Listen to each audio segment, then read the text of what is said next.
যুবক যখন সেজদায় যায়, যুবক তো জানে না, ও তো জানে আমার চলায় জমিন কাঁপে, ও তো জানে যে আমার চলায় এলাকা কাঁপে। হায়, ও জানে না ওর সেজদায় যে আরশ কাঁপে, ওটা ও জানে না।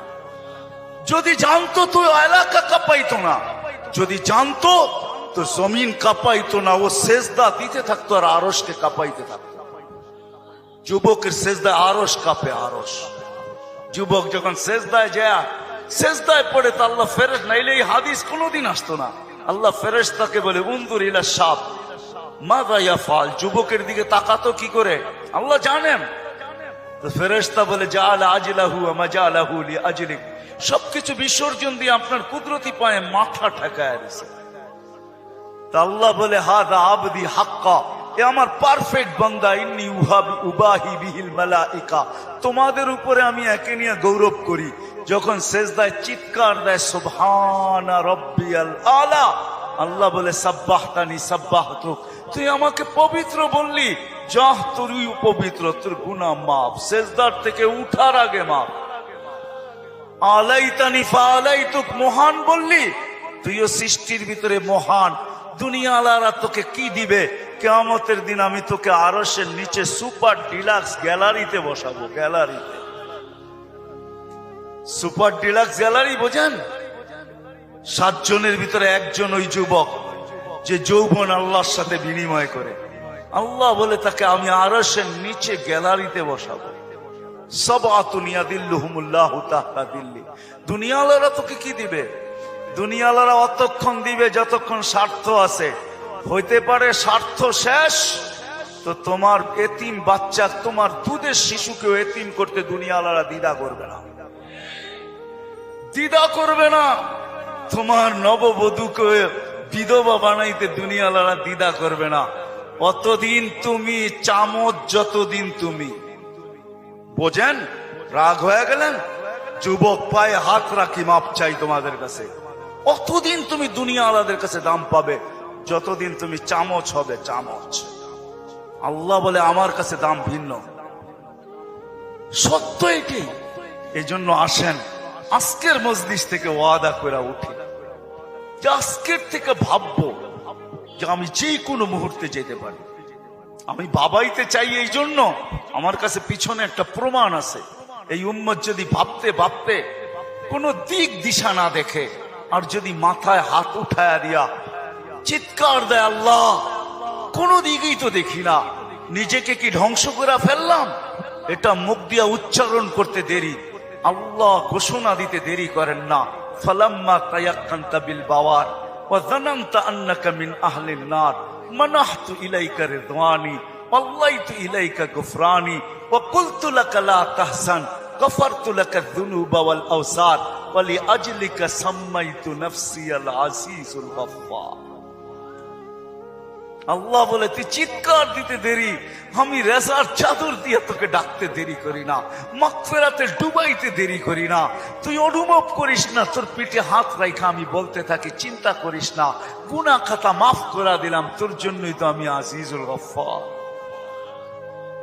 এই জন্য চিন্তা করাইতে চাইতেছি। আসেন আজকের থেকে একটু চিন্তা করি যে আমি প্রস্তুত কতটুকু, প্রস্তুতি কতটুকু। এটার জন্যই আল্লাহ ওয়ালাদের সোহবত লাগবে, এটার জন্যই হক্কানি আলেমদের স্পর্শ লাগবে। মেরে দোস্ত, চোখের পর্দা একদিন খোলা যাবে। যদিও আজকে আমরা নিশাগ্রস্ত, কোরআনই বলে ওয়াতারান নাসা সুকারা, আজকে সবাই আমরা নিশাগ্রস্তের মতো। যুবক যৌবনের নিশায়, নারী নারীত্বের নিশায়, পুরুষ পুরুষত্বের নিশায়, বাড়িওয়ালা বাড়ির নিশায়, দোকানওয়ালা দোকানের নিশায়, হাটওয়ালা হাটের নিশায়, ঘাটওয়ালা ঘাটের নিশায়, রোডওয়ালা রোডের নিশায়, অফিসওয়ালা অফিসের নিশায়, আদালতওয়ালা আদালতের নিশায়। প্রত্যেক ব্যক্তি কসম খোদার আমরা নিশাগ্রস্ত, যার কারণে অনুভব হয় না কিছু। ঘোর একদিন কাটবে, খোদার কসম কাটবে। মালাকুল মউত হাত রাখতে দেরি, নিশার ঘোর কাটতে দেরি হবে না, নিশার ঘোর কেটে যাবে, আমাদের নিশার ঘোর কেটে যাবে।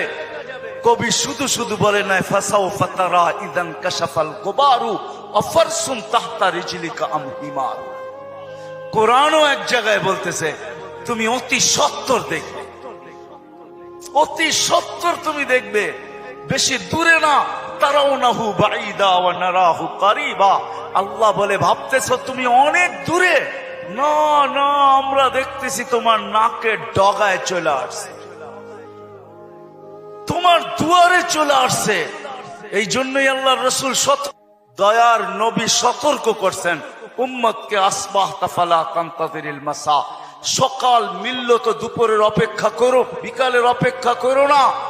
বিকাল মিলল তো সকালের অপেক্ষা করো না। এই জন্য আসেন, আল্লাহ ওয়ালাদের সোহবত লাগবে,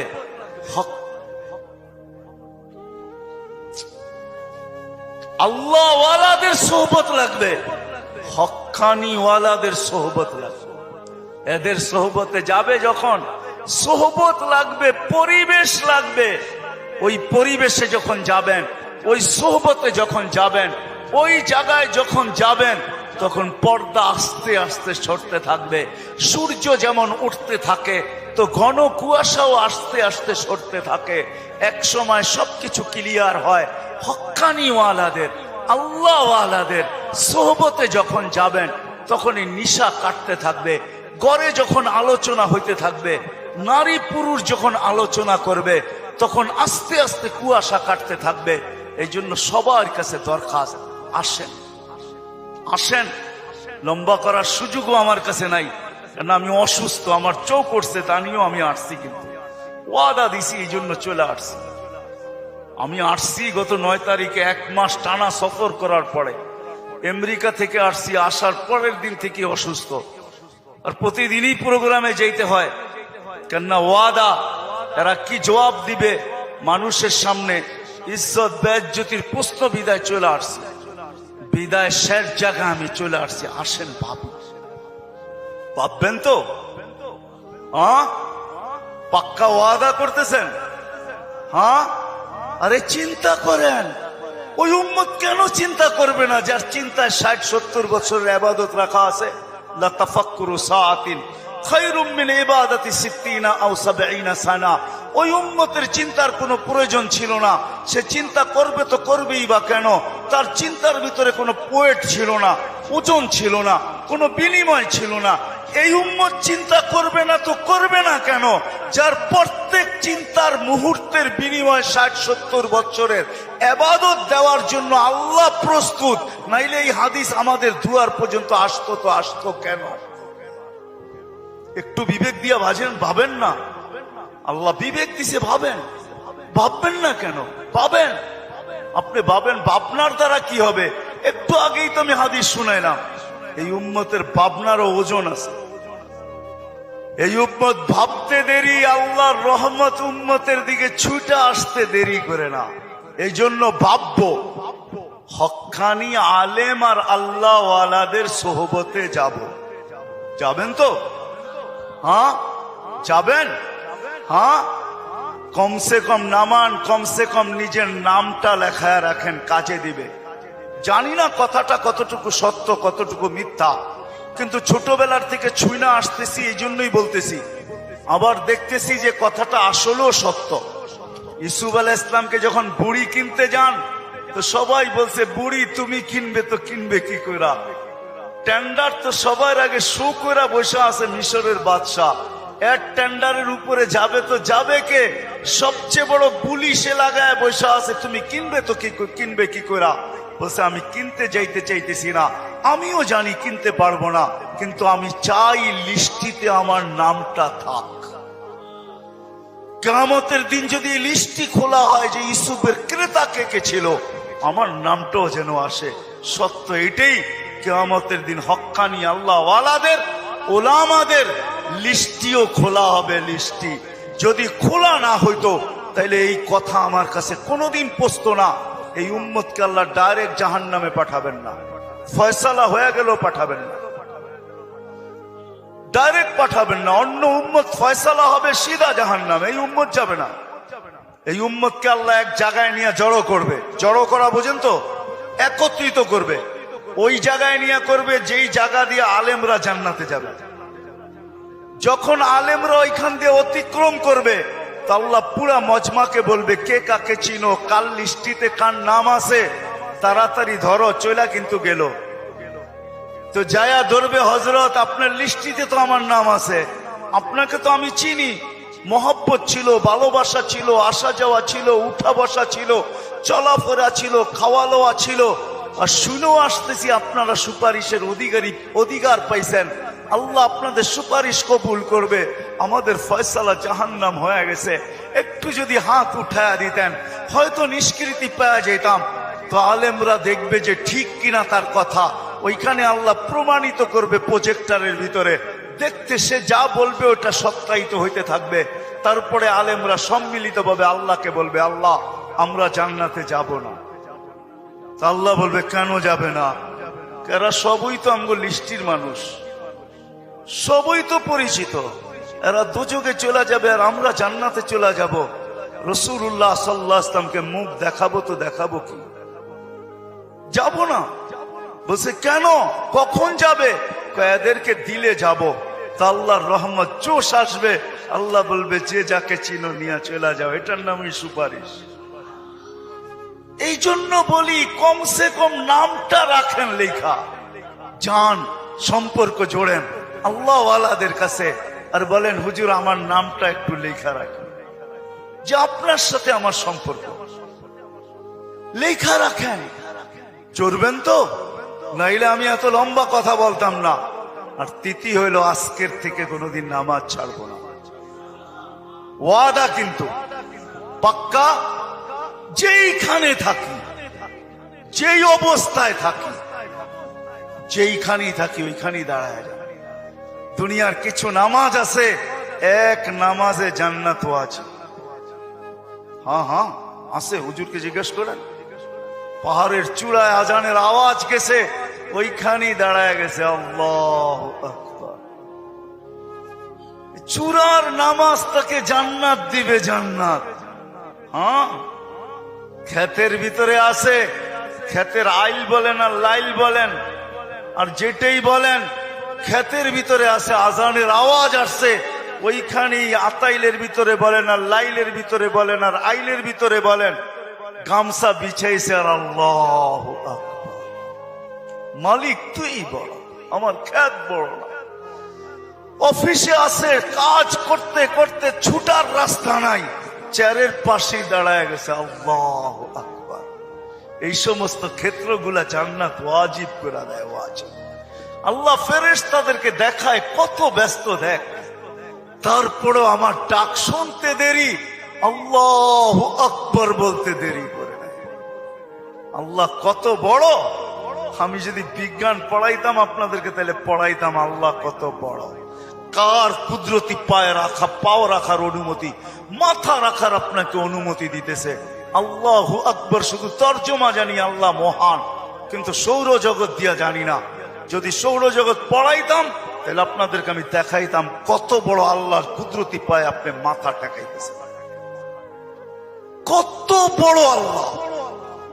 এটা সৌরজগৎ পড়া ছাড়া বুঝে আসবে না আল্লাহ কত বড়।